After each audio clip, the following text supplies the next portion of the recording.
Hello everyone, Sniper here from First Frontier Foundations, and we are once again back with another quick and dirty tutorial for some content for Beyond Humanity Colonies. Tonight we are going to be going over some of the basic operations of how to use the companion app, now that there is an actual build out there for public consumption to my knowledge.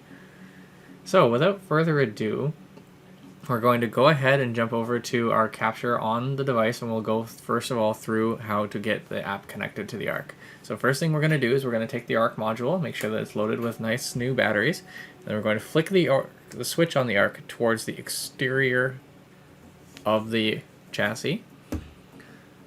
And now you can see that the Arc is flickering those lights back and forth. That means it is on, but it does not have a connection. So now we're going to go back over to the tablet, and we're going to get the app started up.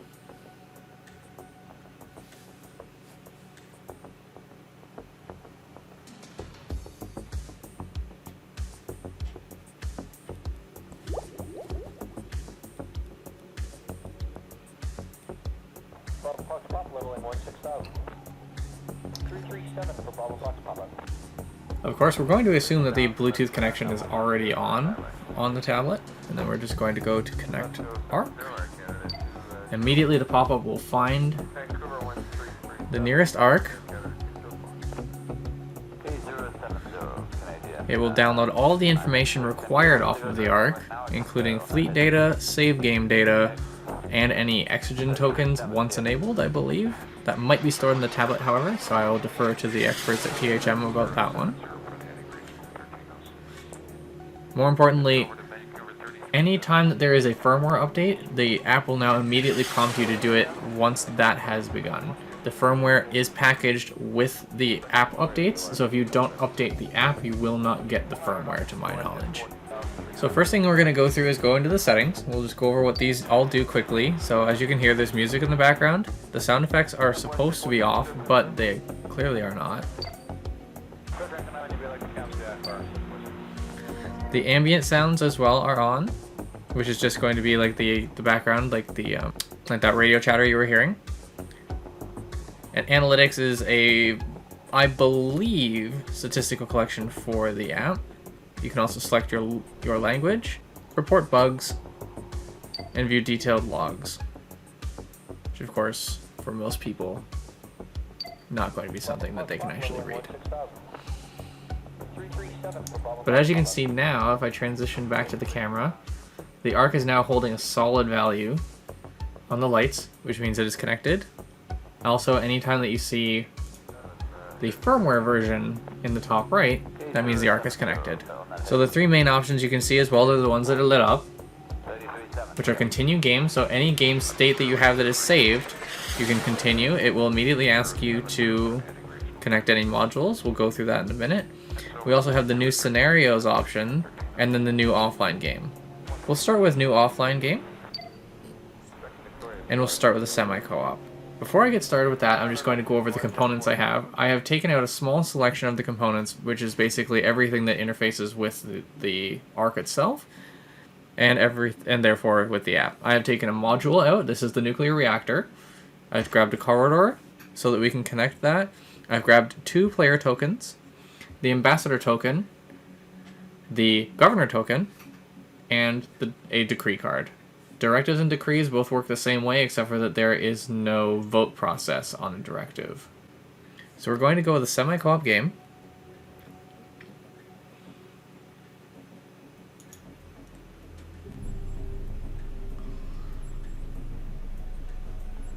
And immediately you can see it asks me to choose a planet. We're going to go with a very easy planet just to start off with, just because I don't intend on finishing this game. All the statistical information about the planet then becomes available. We'll go to the next panel. And now we have our range of auxiliary fleets. Now I, of course, have a couple extra auxiliary fleets here because this is a developer build. Not all of these are enabled for me. I cannot select ones I do not have, but I can see that they exist. So we'll go back here. And I do not know what the spread of these that will be available to everyone right off the bat is, so I cannot give information on that. We'll choose a Terran bulk carrier to get some extra stock to get started. And now we must register the managers. So I'm just going to throw a second feed here really quick so that you can see down in the bottom left. You can watch what I'm going to do. I'm going to take the player token and scan it on top of the arc. The arc will flash as shown, and there will be a tone. So it shows on the app that the Visionary has been registered. And now I'll do the same thing with the Racketeer. And those are now both ready to go. So one thing to take note of, you'll have to do this in every mode except for solo mode. Any solo games are completely different. And then we'll go to the next option.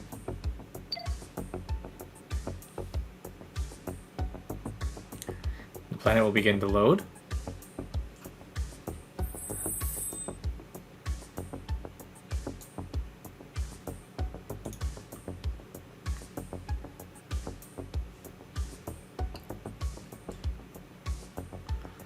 And here we are with the main app screen.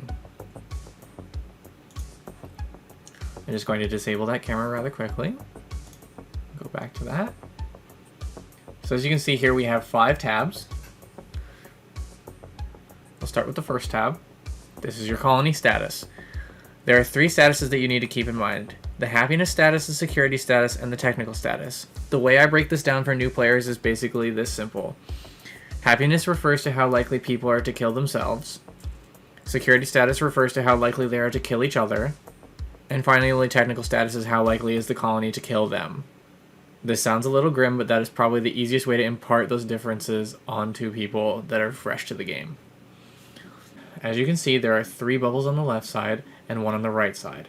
The right side is for positive states, which would be above content, normal, and regular. I believe there actually may be even lower states that I'm just not aware of.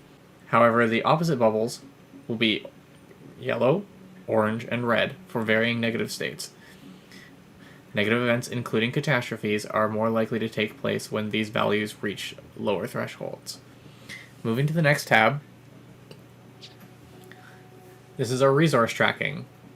Anywhere on decrees that refers to accumulator statuses refers to this tab. We'll start with power, which is the electrical and other energy resources as stored by the colony. As you can see with this, it has a usage value and a total production value. So right now we are using 5 power and we're producing 15. This means that there will be 10 power at the end of the round that goes unused, 3 of which will then go into the accumulator, the little battery next to it. This is true for all 4 resources. We start off with 3, this can be increased by decrees and with modules. The storage facility will increase the first 2 and the tanks will increase the lower 2.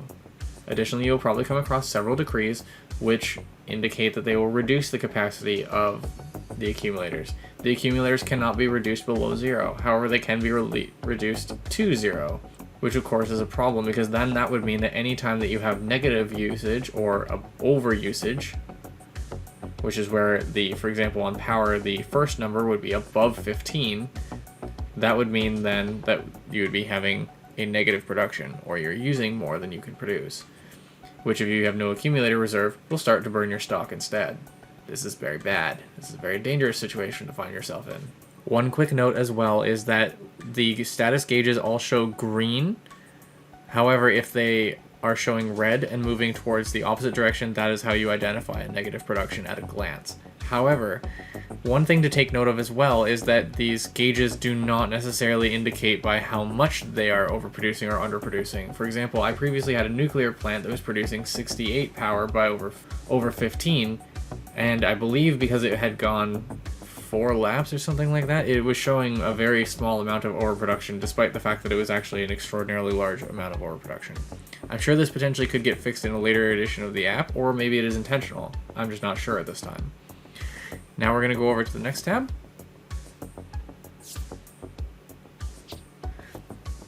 This is the population and immigration tab. As you can see, because we have just an arc attached, we have 3,000 residential capacity and only 2,000 citizens. Every game, to my knowledge, with the exception of maybe scenarios, starts off with 2,000 population. This tab will also show you your immigration trends and which groups came in or left from the previous round.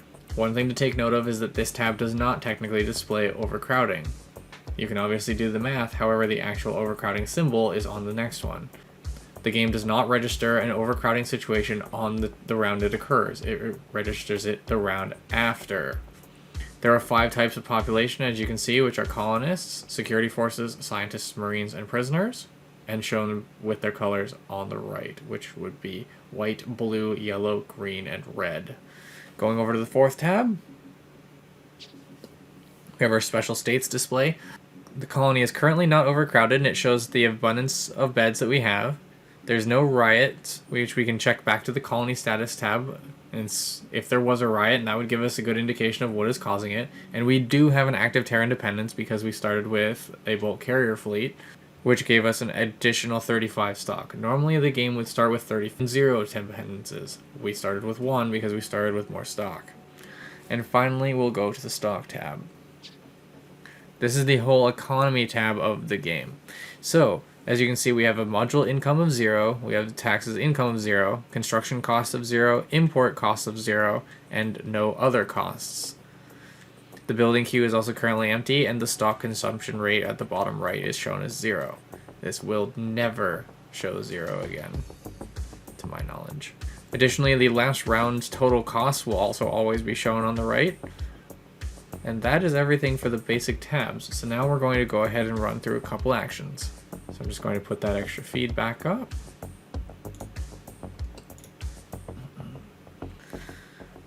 So the first thing that we need to be aware of is that the game does not actually care what reasons you are doing what actions for.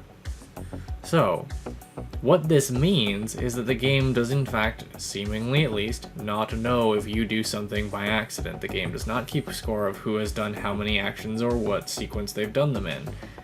Despite the fact that there is a very clearly laid out phase structure, the game will allow you to go around that phase structure for whatever reason. For example, despite the fact that decrees are phase 6, you can in fact connect a module phase 5 after registering decrees. Should you do this? No, but the game will allow you to do it anyway. It's very convenient in the case of someone forgetting or getting distracted from record keeping or what have you. I believe there are 5 different types of actions that the ARC does track. The first one we'll show, which is a campaign, which for the semi-co-op game, we take the token and register it at the top, and you will see the campaign registered at the top on the app, registered by the Racketeer. The second most common action that you'll probably see is module connection, which we're going to switch back to that other camera really quickly, just one moment. So we are going to connect the nuclear plant, which I have pulled out of the box for now. So I will connect the bridge to it. Now normally this process would involve a lot of above table actions. We have elected to skip those for the simplicity of this demonstration.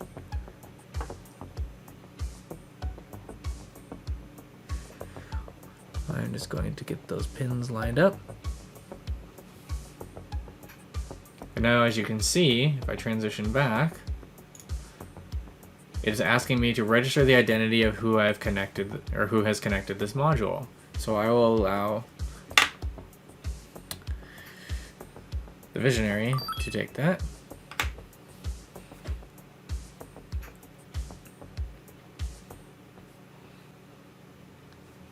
Now we will cover decrees. We'll take the decree, and there are 4 steps to this. First of all, we will reveal the decree we intend to play.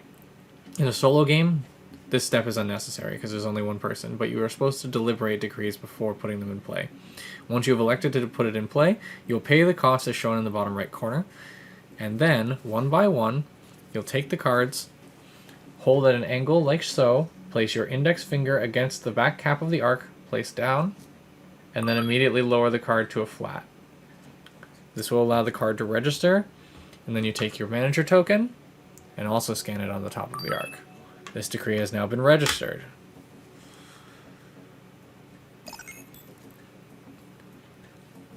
Next is the ambassador token, which is used through an assistant action that costs 3 political advantage. This is used for removing Terran dependences. We'll scan that on the top as well to make that Terran dependence that we got from the start of the game go away. And we will allow the Racketeer to take credit for that one. This action does award victory points. And now we'll go to the next round by tapping the next button in the right corner. Be mindful that this is the only action that cannot be undone through the app. We'll go over undoing actions in a second.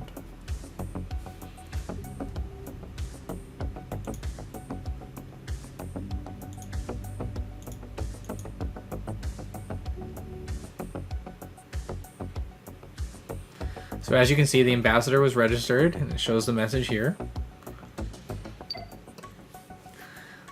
Now, going from the top or left and working around, we have the occurrence. So a spokesperson addressed the citizens on the importance of the community increasing the working efficiency for a time. Happiness and technical status were increased. We will also show a random message or tweet from a colonist in the colony as provided by the backers. And then over to the right, we have the decree voting outcome. So as we can see, the Colonial Guard Force creation was declined for 45%. We'll go to the next button.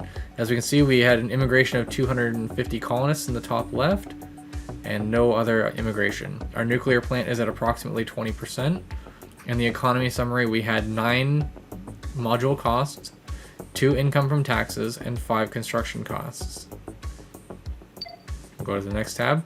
This is where we would normally do the above table actions before starting the game, or starting the next round of the game, that is. And we'll go from there. As we can see, the accumulators have filled. Nothing else has really changed.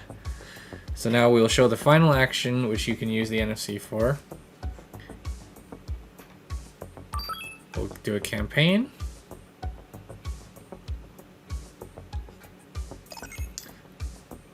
Do another campaign.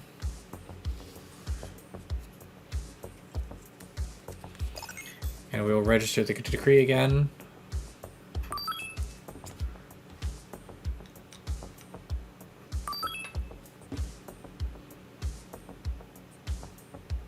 And just for fun, we'll register the ambassador.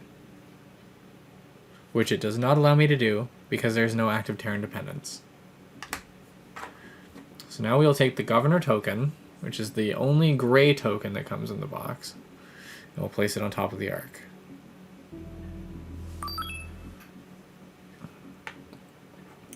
What this will allow me to do now is that I can actually scroll through the entire round's interfaced actions, so anything that has contacted the arc or done any effects in the game, and one by one I can tap on those. I can tap on any of them, and then I'll hit proceed, and those actions will be undone, and I can prove that by going with it again, and we'll view the action log. And now the only action showing is the campaign by Vlad.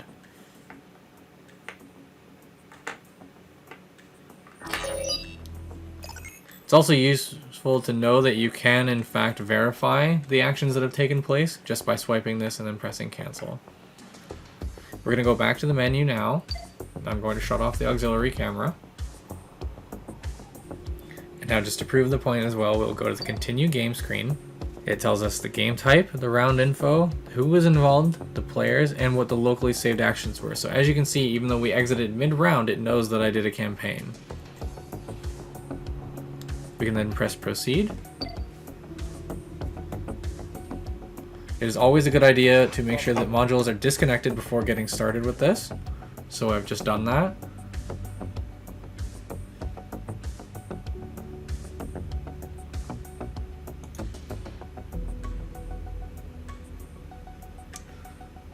The app is loading.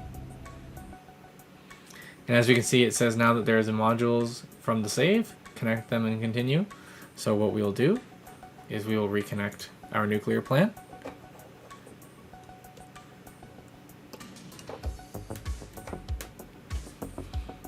It is important to make sure that when you have a longer or larger list of modules to not press the proceed key until these are all completed. This list should be empty before pressing the next button.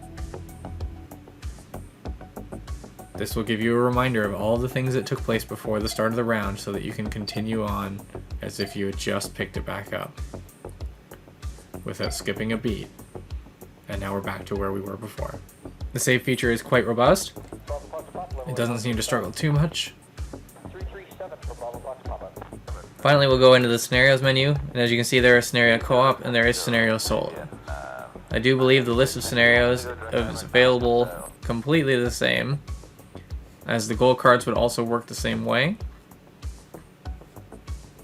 We'll just verify that now. looking forward to giving some of these a go.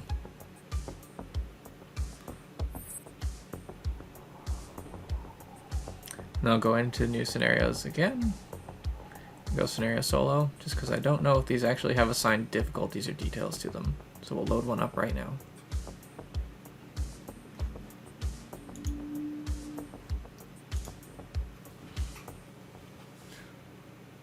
So we'll go into Money Train. Your colony has an essential location built to become a primary maglev terminal for the planet.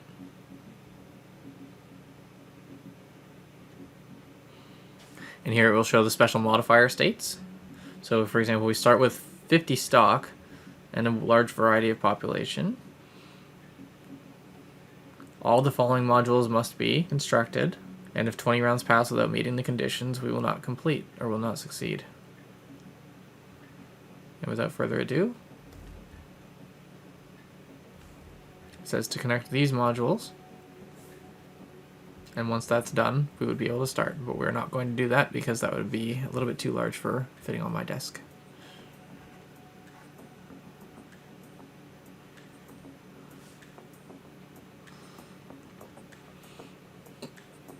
And that is the Beyond Humanity Colonies companion app.